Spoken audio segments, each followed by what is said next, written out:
pulled into it. And then they kind of changed the boundaries on the school. So that kind of upset the apple cart. So you have to find new friends then. And then they went back to Mabel Barron and she reconnected with, the friends that she had made earlier.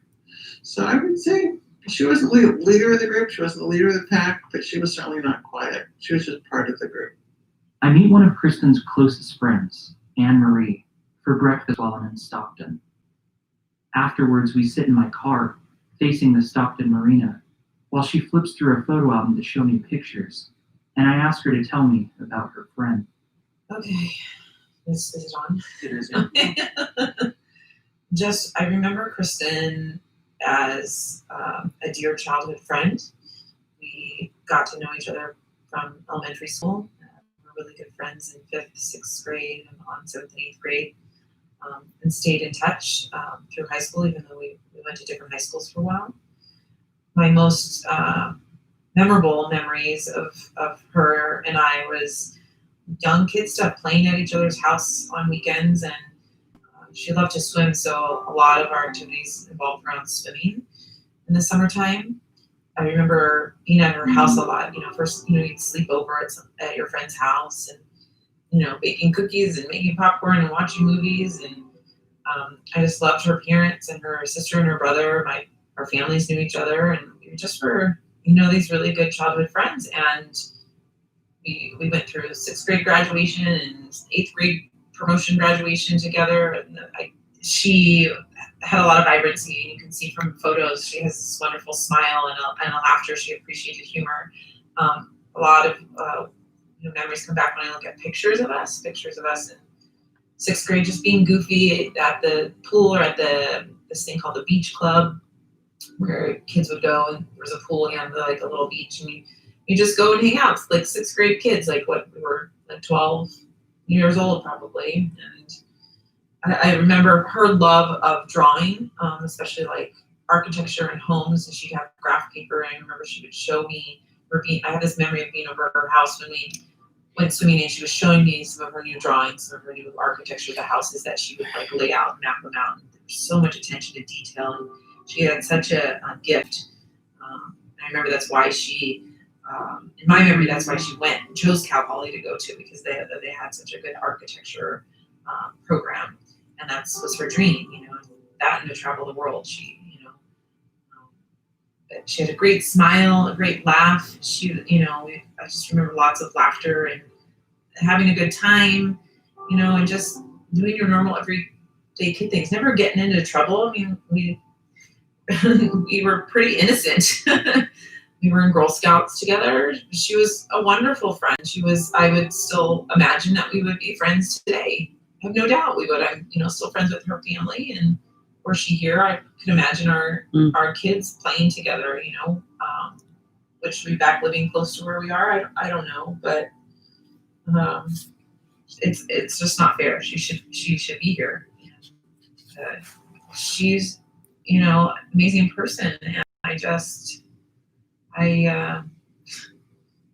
struggled with it for so long. Stan worked as the principal of Vintage High School in Napa, and because of the long commutes, wasn't able to spend much time at home in Stockton. So in her junior year, Kristen decided to switch schools, leaving her friends behind to spend more time with her dad. I think that was a difficult year for her because, I reflected on when I went to high school. I remember the principal's son was a student during the time that I was going to high school. And I thought about, I think it was very, very hard for her to, meet her dad's standards for his high school in Napa, Vintage High School. We didn't have a home that we were living in. We moved around, and through Rotary, a lot of the Rotarians, and I've been a Rotarian, provided us with places to stay when they were traveling. We stayed in some beautiful homes, house sitting, and also I rented some places. We might be, in one location for a week or a few days, and I think that was difficult for her. We didn't always have a bed to sleep in. Sometimes we slept in sleeping bags. And so we had a lot of time in the morning, and then we went to school. and then we'd afterwards go out to dinner somewhere. I really didn't have the facility to cook there. Later I did. But I think We'd climb, climb or hike. Kristen loved to shop, and we would go to the Spree outlet, which was really fun, as a little kid or just a young girl. It's a big, basically, warehouse of just boxes and boxes of discount clothing.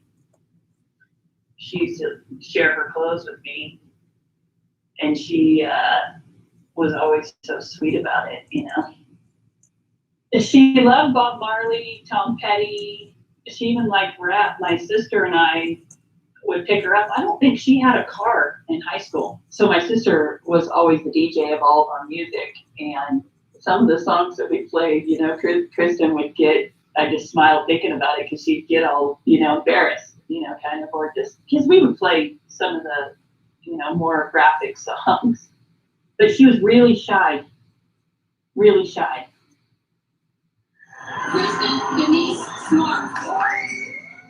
After graduating from Lincoln High School on June 8, 1995, Kristen traveled to the island of Oahu to work as a camp counselor and lifeguard at Camp Mokuleia over what no one knew would be the last summer of her life.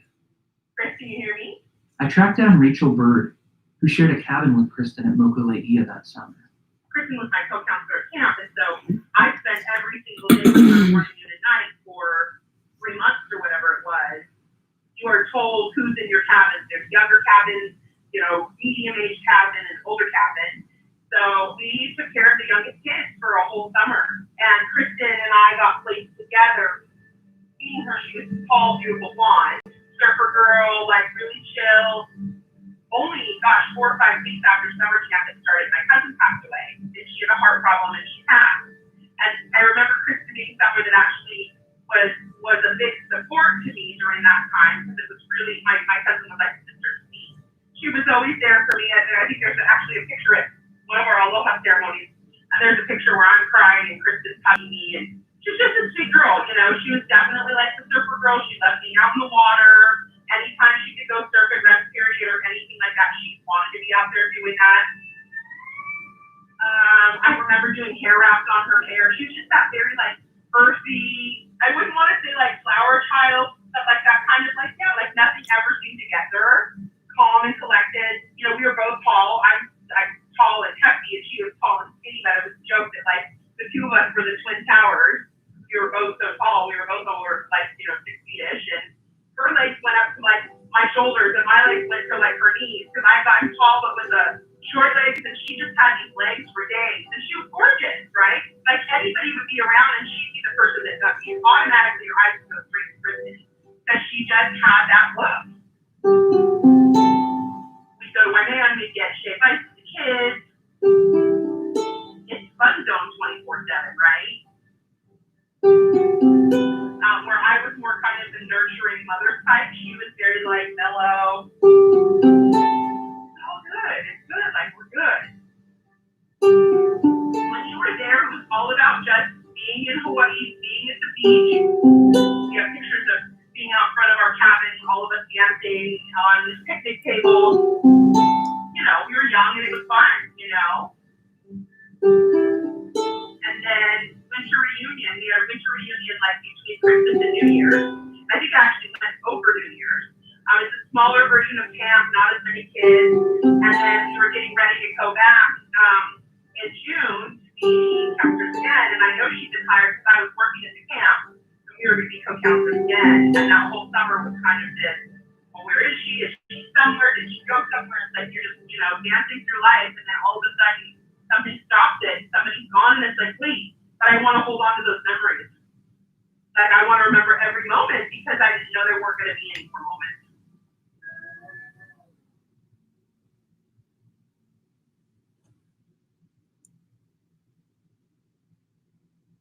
Focused on her academics but struggling with mild ADD, Kristen had doubled up her workload to graduate a semester early, attending San Joaquin Delta College for extra credits to increase her chances of being accepted to a 4-year university. It worked. She was accepted to UC Santa Barbara and had already paid a deposit for a dorm room there when she abruptly decided that she would rather attend somewhere a little closer to home. So after returning from Oahu, Kristen moved from Stockton to San Luis Obispo to study at California Polytechnic State University, known to students and locals as Cal Poly, where she originally intended to major in architecture, but later switched to communication studies with the goal of traveling the world as a reporter like Joan London. Here again, her friend Roxy from Stockton. We stayed close until she left for school. I don't do therapy too often, but I'm in PT right now because I just had a baby, some weird things have been popping up. Have you ever had mouth treatment before where they put your hand in your mouth, they do all your muscles? A memory popped back in my head, maybe too, because you had called me. She was going off to college and she did not want to come back to Stockton. She just wanted to become an architect and live overseas and kind of just become, free. She told me she wouldn't be calling me too much when she left for school, which was heartbreaking because I was a senior at the time, so I didn't talk to her when she was in school at all. I guess that's kind of common, when you leave a town like Stockton. But the neat thing, my husband said that I didn't peak in high school. Well, I'd say that Kristen didn't peak in high school. You know what I'm saying? Like, she had her life to peak.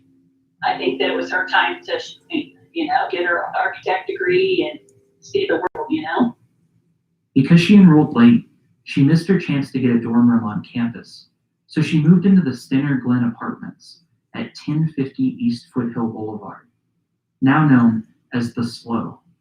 So she had a really nice roommate there. I thought she was nice, but she came from a very small, very sheltered kind of background. So it wasn't an unhappy dorm relationship. She just wanted to be on campus. And so her name from the get-go was on the waiting list. When she returned to Cal Poly after spending Christmas 1995 with friends back at Camp Mokuleia, she moved into room 120 at Muir Hall, one of 6 historic residence halls known as the Red Bricks. When she got the call that she could go, she had to give 30 days, I think, to Stenner Glen.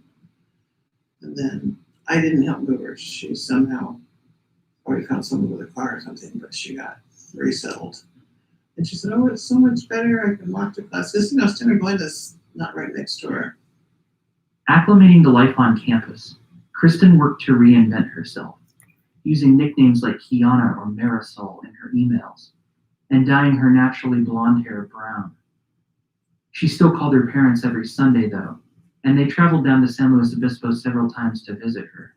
We probably went down after the Christmas holidays, and we went down after Easter vacation because we'd gone on a trip with the kids. That's when I saw the brown hair.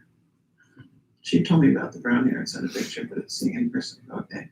She was like, all children going away. They're rather independent when you get to college. And myself, my wife, and yourself and everyone else knows that, And it was like brown.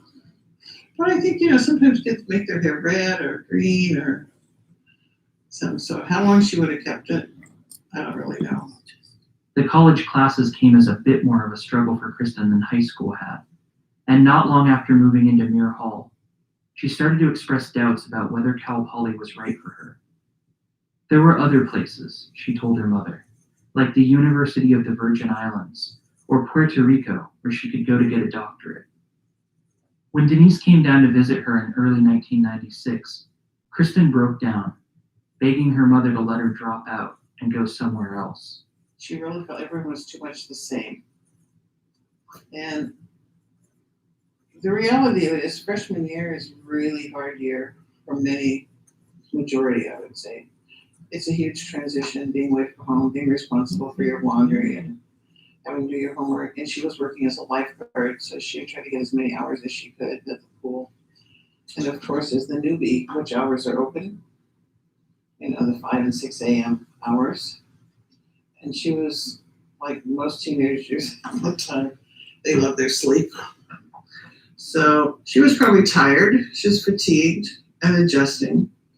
But like I said, I don't think it's unusual for kids in their first year of college to In fact, I had a friend whose son was a year ahead of Kristen, and he was at Pepperdine. And I talked to her about Kristen not wanting to be there. She said, "Oh my God, that just sounds like Todd last year. He just wanted out of there so bad." But once he finished that year, it's like, I never said I didn't want to come back here. So it's just a transitional phase, I think. And I think with my other two, they were really entrenched in swim team, and they swam for their colleges. So you kind of have a built-in network of fast friends that you blood, sweat, and tears with. So it's very much of a bonding thing.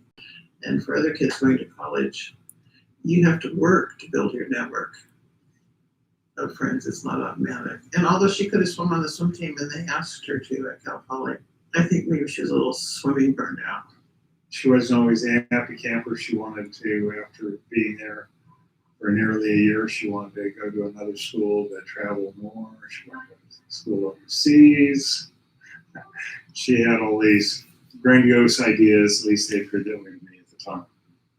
In early May of 1996, with just a few weeks left of the spring quarter, Denise sent her daughter a letter, reminding her that she had a world of opportunities at her fingertips, and urging her to learn from her mistakes and finish out the semester. You know, I do remember writing it. It's probably the last letter she got from us, so it's kind of hard. And like, you know, everybody's mentioned before, she was a smart enough kid, but it's like, I think she's trying to do too much at one time. So you learn from your mistakes. You have to prioritize what's really important. And you're in school, not to earn a lot of money. You're in school so that you can, in the future, have a career that you like and earn your money. So I think she tried to take on too much and didn't really prioritize the academic piece of it. I don't have any issues of, kids go off to college, you don't know what they're doing. So she certainly didn't write and tell me, oh, I went and did this, so it was, parents got a very modified version of what's going on. And the version I got was, well, I can't study that much because I have to go to work, I have to get up, you don't understand, I have to get up at 4:30 in the morning. It's like, reprioritize. So we weren't really there, and we weren't helicopter parents. Because she was, 19, she knew everything then. Do you remember the last time you saw her in person? I do remember sitting on the bed in the hotel room with her and just kind of talking about life, kind of in general. And then we were going to go to her dorm later. I think Stan took her back to her dorm. And she said, but you have to wait a little while because I'm going to clean it up. You're going to be so impressed how clean our room is. And Crystal was gone that weekend. So they talked about Lindsay could spend the night in the dorm with her. It just didn't happen just because, I don't know, I think we went, what's the place where you go eat ribs? McClintock's. Oh, McClintock's, yeah. Yeah, so it just got late. She went back to the hotel with us. So it was probably whatever spring break was for them. Probably March or something like that. On May 22nd, Kristen wrote her last letter to her friend, Anne Marie, who she hadn't really kept in touch with after going away to college.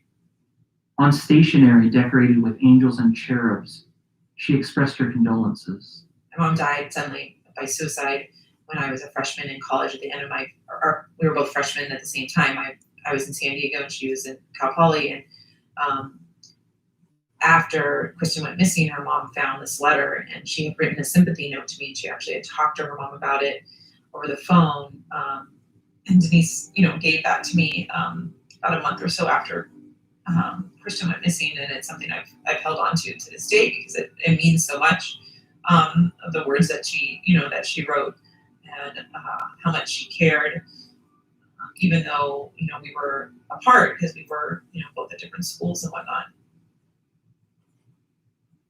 Pre-cell phone era, Kristen had a standing date to call home every Sunday night from her dorm room to stay in touch with her family. On Friday, May 24th, the start of a 3-day Memorial Day weekend, she made an unscheduled phone call to her parents, who were out at the time. She left a message on their answering machine that she had good news and would call back on Sunday. Stan and Denise Smart listened to the message later that night. My wife actually had a message. Good news, good news. I don't even know how we found out. along the way, but we did find out that the call was about, She was concerned about a grade, and they apparently had found a paper, or a test, and she had a good score on it, so she was excited about that. was it a biology or chemistry class or something, where they couldn't find a final, so they had given her an incomplete. And so we were talking about that beforehand, because she didn't like confronting people. And I said, if you took the test, it's their responsibility to find it. So don't feel bad that you put it in a Small wrong T. pile, or did you put your name on it? And she said it was a Scantron, so you had to fill out your name. So her name was on it. So I heard afterwards, I don't know how we found out, but we found out that that's what the good news was.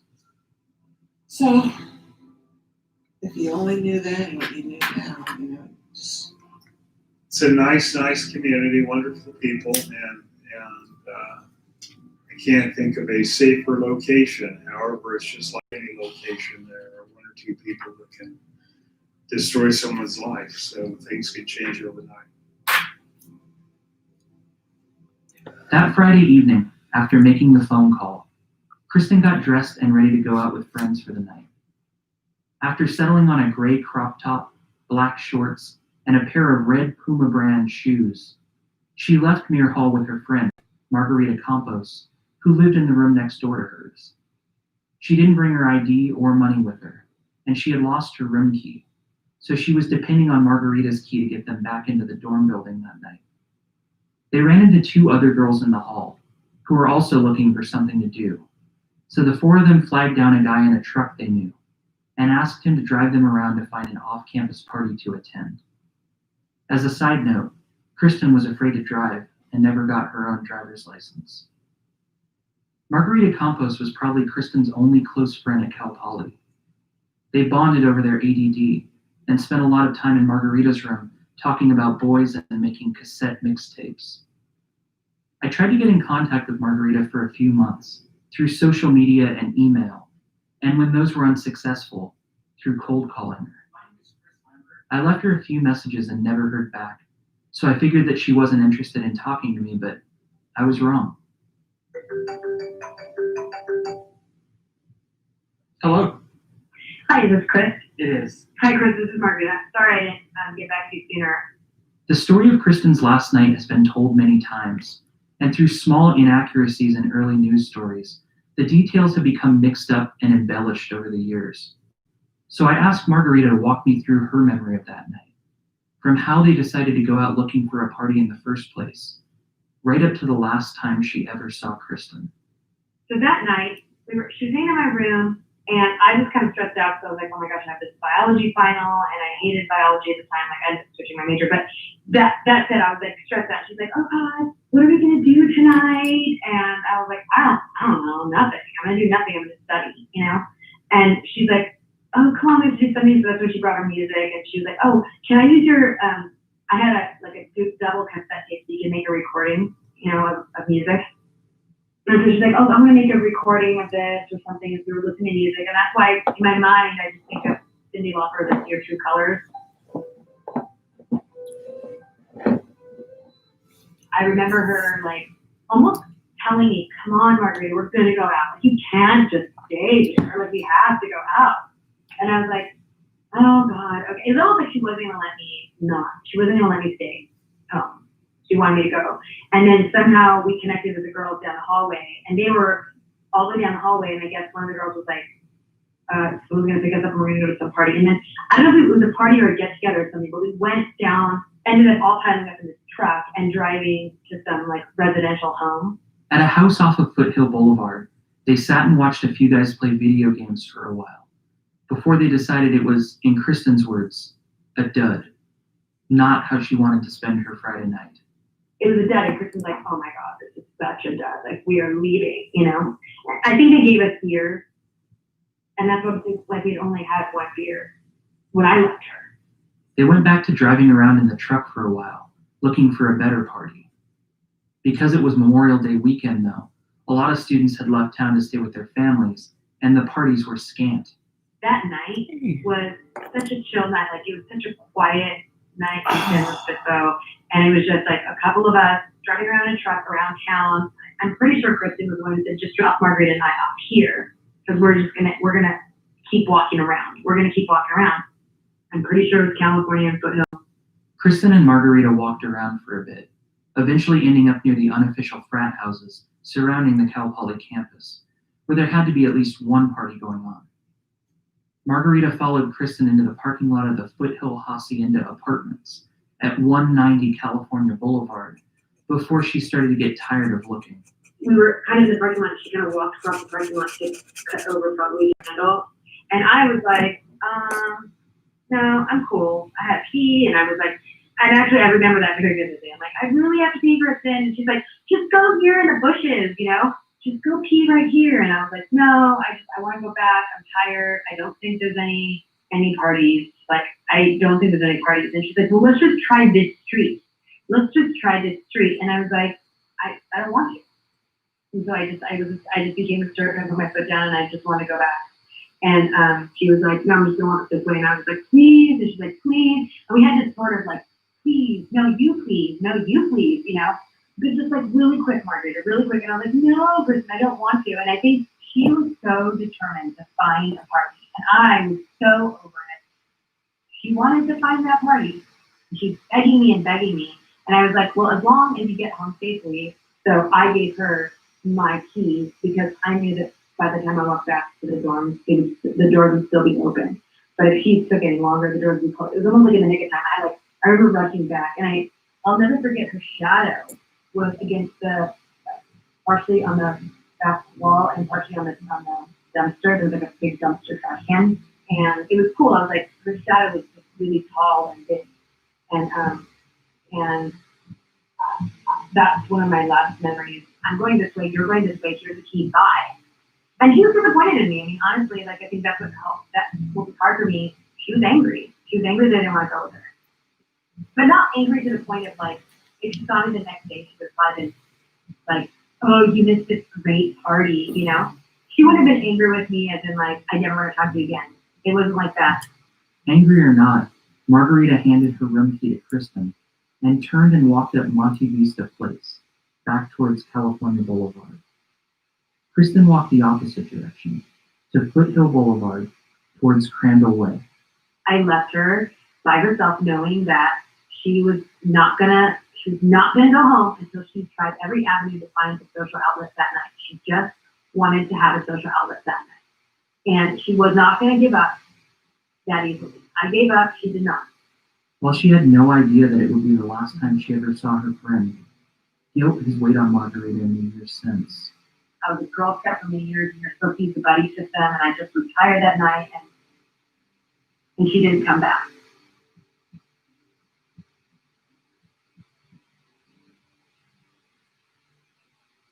It didn't take Kristen long to find the party she was looking for. A little after 10 p.m., just a tenth of a mile from where she split from Margarita, she walked into a birthday party being thrown by members of the Kappa Chi fraternity for a senior named Ryan Swampy Fell and his friend Tom Gore at 135 Crandall Way.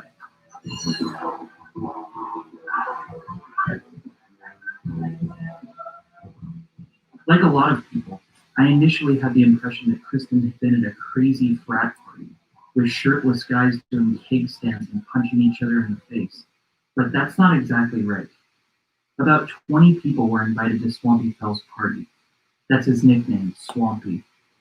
But several people filtered in and out, like Kristen. What happened inside is a little hard to discern.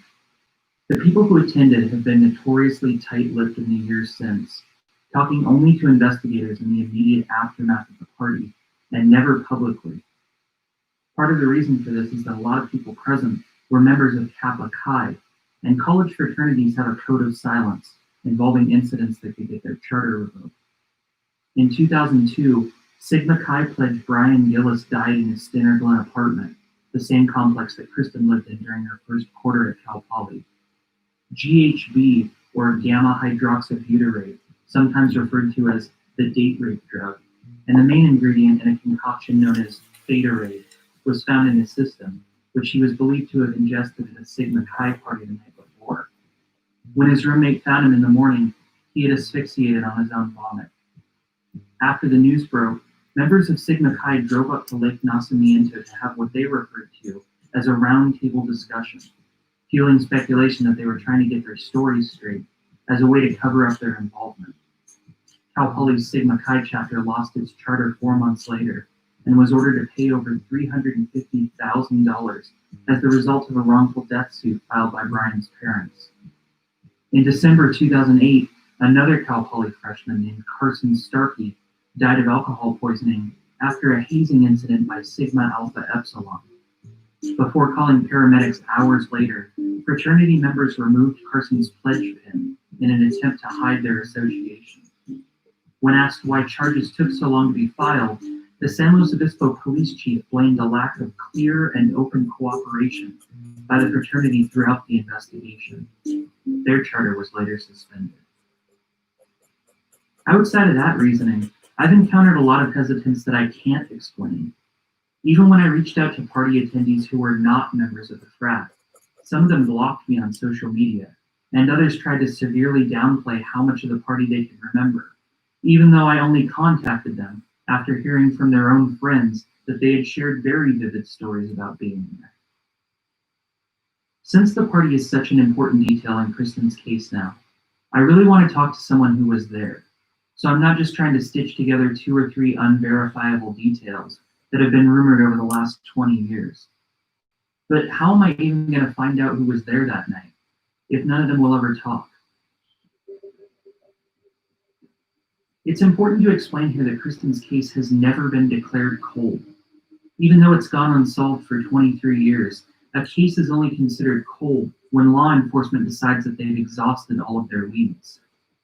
Early on in researching this story, I traveled to the San Luis Obispo courthouse to request any records on the case that I'm legally allowed to see, and I find out pretty quickly that it's mostly a dead end. Because the investigation is still considered ongoing and active, none of the documents or evidence are disclosable to the public. But what the clerk is able to give me essentially turns out to be a table of contents of those non-disclosable items, paperwork from a previous legal effort to get a hold of these documents, which I'll talk about in later episodes. The list is pretty insightful, but incredibly frustrating to go through. To see the titles of reports I'm not allowed to read, with descriptions like supplemental report regarding underwear and memo regarding pizza cart. On page 17, there's a list of initials that each read report of contact. Towards the top of the page is report of contact with RF, Ryan Swampy Fell. After verifying the initials of 4 other known attendees of the party, who I'll mention a little later, I'm able to confirm that this whole page is a list of people who were interviewed in the aftermath of Kristen's disappearance, most of whom had seen her on the night of May 24th. And with the aid of social media, I start sifting through friend lists, looking for matches to those initials, double-checking them with sites like LinkedIn to confirm whether or not the people I'm finding attended Cal Poly in 1996. And then, each time I feel strongly that I've located another attendee, using their friend lists to search for more. One of the easiest sets of initials to fill in is TB, because Trevor Belcher came forward in 2013 on an episode of True Crime with Aphrodite Jones to say that he was at the party that night with his best friend Dominic, who was a member of Kappa Chi. When the word gets out that I'm working on a documentary about this case, I find out that Trevor Belcher and I actually have a mutual friend in San Luis Obispo. And she hooks me up with his phone number. Hey, Chris, it's Trevor. I'll be honest with you. Usually, nowadays, I don't talk to people because I've told that story. But I love podcasts, and you're a friend of April, so I'm happy to talk to you. I'll give you the whole scoop. I really can't answer the great questions like what happened that night. So I do have a certain level of a story that I think could be important to you. So your question for you right now: am I being recorded? Yes. Okay. Is that okay? Do you want me to stop? No, totally fine. I mean, I get it with podcast. So, why don't you tell me about what you're working on and maybe how I can help illuminate the story for you? I let Trevor know, not so subtly, that my equipment for recording in-person interviews is a lot fancier than my equipment for recording over the phone. So come down to LA. I'd love to see you. Just like that, I make a plan to drive down the following Thursday, but I let him know that I'm kind of surprised by his willingness to talk so openly after years of not talking, and he's honest with me. He's had a few cocktails tonight, but he's still willing to commit to meet in person. You know, I'm just saying, like, you know, if you wanted to come down and like hang out and like, my dog goes to bed around 8. You know, we could step and we could just, you know, podcast and just, you know, you just ask some questions and I'll tell you. But I just want to make sure that like you understand my perspective on things, so you can look. I just want you to tell the right story, right? And I want it to be the best of your angle. Look, I think we'll have a great conversation on Thursday, you know, and I'll have my wits about me, and I won't be all fucking buzzed. We'll have a great time. He texts me his address, and I put it on my calendar. Great talking to you. Great meeting you. Bye. Trevor is important to this story, not just because he can give me insight into what Swampy Fell's party looked like and who else was there, but also because he talked to Kristen several times at the party.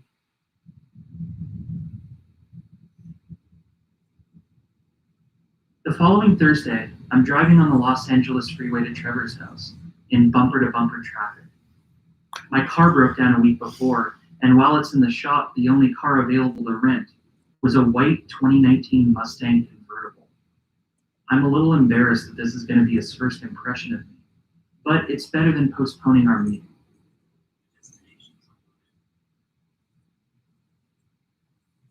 When I pull up in front of his house, the car projects a lit-up Mustang logo onto the street from my side view mirror. I'm not sure what the purpose of this feature is, except to add insult to injury.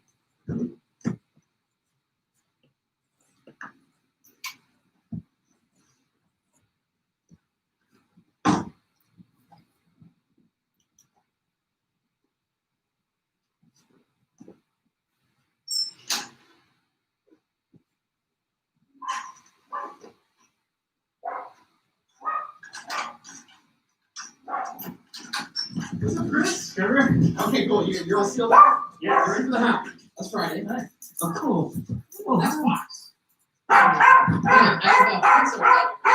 Nice to meet you. I'm Jen. Of course. Come on. Okay. We sit down in his office, which is covered in every type of Beatles memorabilia you can imagine. Records, toys, autographs, and a series of giant wall panels that make up their faces. Trevor's dog, Fox, an American Eskimo, sits on the floor in front of him. You'll hear him panting every once in a while. Hi, my name is Trevor Belter. I am 43 years old. Fox.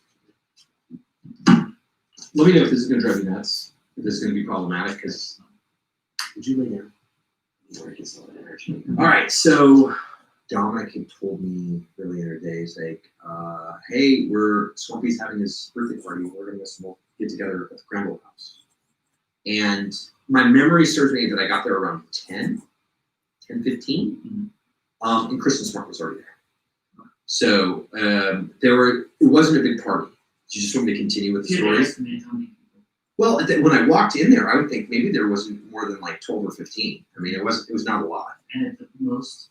Well, then at the most, towards the end of the night, right around the time when I last saw Kristen before she went inside, it had doubled or if not quadrupled. So it was between like 30 and like 45 people. I just remember there was a ton of people outside in the backyard. Fish would have been playing, right? It would have been a lot of Fish. Probably would have been Grateful Dead. It probably would have been Dave Matthews, I would think. But definitely, that house is a big jam band house. They liked the Dead. They liked Fish. It wasn't your hits of the day.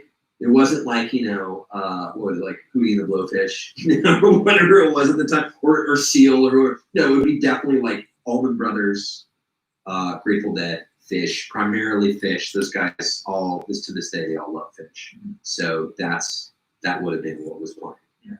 When you walk into the Crandall house when you walk in to the left, there was a pool table. Okay, so there's a pool table right there. And then there was a little half bar. It was like a bar and there were like 2 or 3 stool seats. I remember for sure there's 2 seats. There might have been 3 stools.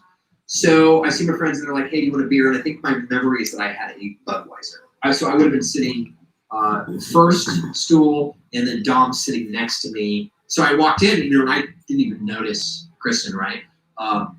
She walks over, and this is exactly how this happens. So she walks over. She is wearing vinyl shorts. She's wearing a midriff shirt. Obviously, she's very, very pretty. Okay. She walks up to me. I think she might have said, "Hi, I'm Roxy," and I went, "Hi," and then she kisses me, like full on in the mouth with tongue, like full on kisses me, and I'm like, "Huh?" She grabs my hand and takes me to the bathroom, and I'm like, I had heard stories about the Grand Ole bathroom that crazy sex happens there. I was like, "Oh my God, am I gonna be one of those stories? I don't know who this girl is." Oh my God, she pulls me in there. And I remember it was dark for a second, and then she finds the lights, and she immediately walks over to the mirror and starts smoothing out her makeup. And she says, "Do you think I'm ugly?" No. And then I started to look at her, and she's like, the way she was like, "But do you think I'm ugly? Do you think I'm ugly?" And I'm like, "No." And I was starting to get more of a sense of who this girl was, and I'm like, okay, there's no shenanigans that are going on. She goes, "Okay, I have to go. I gotta use the bathroom." Okay, and I'm like, "Oh, okay, cool." I'm like, I don't even know how I got here. Trevor thinks Kristen's only motivation for pulling him into the bathroom was to make another guy jealous. Almost as soon as the door had closed, she asked him who she should hook up with, a tall basketball player who Trevor had been talking to when she approached him, or another guy who he didn't know at all.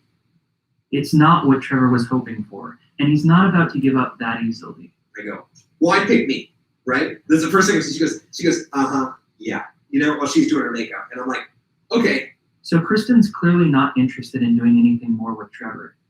According to him, nothing else happened, and Kristen kicked him out after about a minute.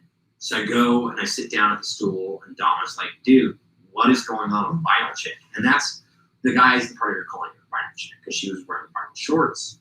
Actually, polyester, most likely, based on everything I've learned. Roxy Quicksilver brand board shorts. Not all that unusual for Cal Poly in May, but the guys at the party certainly noticed, referring to them variously as vinyl, nylon, spandex, bicycle shorts, even a black skirt in early news reports. Much of the early investigation focused on Kristen's appearance and behavior at the party. Trevor had one more encounter with her before he left that night. Out in the backyard, she comes up and they're like, leave him alone, Roxy. And I'm like, no, I'll talk. She's like, "Please talk to me." And now she's like really like angry. She goes, "Come back here and talk to me." And she's like, "He hates me." I'm like, no. She's referring to the basketball player, who she apparently had tried to flirt with, but had been rebuffed by. And then I said to her, I'm like, "Geez, dude, what is your sign?" Right? Because I was in astrology. I'm just thinking, what's going on? And she goes, "Pisces." I go, "Hey, I'm a Pisces. What's your birthday?" February 20th. I go, "Whoa, Roxy, that's my birthday." I said, "We share the same birthday with Kurt Cobain." "Really?" I go, "Yeah." And then she grabs me by my face. She grabs me by my ear and pulls me in for a kiss. Quick, not a good kiss. And it was, I pushed her back. I was like, no, we don't have to do that. And she goes, like another rejection. And she turns around, walks up, and she walks into the house. And it's the last I ever saw her. Trevor walks home around midnight, stopping for a donut and a pint of milk at Donut Stop in the California and Taft Plaza, before getting back to his place on Toro Street around 1 a.m. According to the list of investigative documents, law enforcement interviewed Trevor on 3 separate occasions, as recently as 2005. That's probably because they found his trip to the bathroom with Kristen a little suspicious and wanted to follow up on it. Or because, like me, they found him willing to talk and eager to help. From the parking lot where she separated from Margarita, determined to find a party even if she had to go alone, to the forward way she introduced herself to Trevor, a picture starts to emerge for me. A picture of a girl who's stuck in a school that she doesn't feel like she belongs at. A girl who introduces herself to everyone as Roxy. It's not really clear whether she borrowed that name from her Stockton friend or from the Roxy Quicksilver shorts she was wearing that night. A girl whose freshman year is almost over, who can't wait to be back in Hawaii and to find some way to transfer to a school on a tropical island. And to deal with it all, she's trying her hardest to be recognized, to stand out from the crowd, to break out of her shell, to appear bold and confident, even if she doesn't feel that way on the inside. It's definitely not the best night of her life, but it's probably not the worst either. She just needs to get back to her dorm. When Swampy Fell's party comes to a close at around 2 a.m., a group of students pours out of the front door to start walking back to campus. A freshman named Cheryl Anderson has been ditched by a friend who was supposed to walk her back to her dorm, so another student named Tim Davis offers to escort her. While they're standing around in the front yard talking to friends, Tim notices Kristen lying on the neighbor's lawn at 137 Crandall Way and helps her to her feet. He tells her she needs to leave, but it's clear that Kristen is very intoxicated now and unable to walk on her own. So Tim tells Cheryl that they need to take Kristen back to her dorm too, and the three of them head towards campus. A little ways up the road, a third student named Paul Flores catches up to them. He's also heading back to the Red Bricks and offers to help them, wrapping an arm around Kristen's waist to hold her up. From 135 Crandall Way, the walk back to the dorms is about a half mile. It's the route you heard me walk in the beginning of this episode. Along Campus Way, behind the Health Services Building, up via Carta, and right on Perimeter Road. Tim Davis's car is parked in a campus lot, so he breaks with the group to turn left on Perimeter. Cheryl's dorm, in the Sierra Madre Towers, is down Grand Avenue, so rather than walk up towards Muir Hall with Kristen and Paul, she asks him to make sure that Kristen gets back to her room and says goodnight.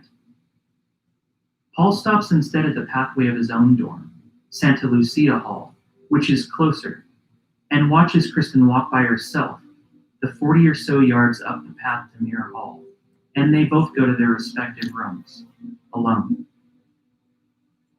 At least, that's what he tells the police.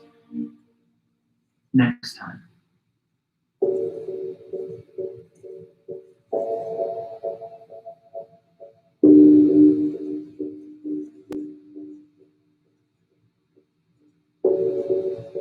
You've been listening to Your Own Backyard, Episode 1, A Face on a Billboard.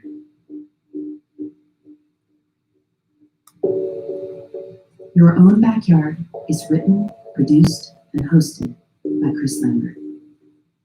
Associate producer is Alexander Wallace. Special thanks to Dennis Mann, Peter King, Nicholas Winery, Candace Vanderplas, Derek Payne, Jamie Lewis, Aaron Sinclair, Sandy Arnold, April Cole Worley, Carrie Quimby Zenich, Alyssa Brigham, Kaylin Pope, Sydney Brandt, Olivia DeGenero, Dallas Bronson, Giovanna Sarnicola, and Matthew Frank.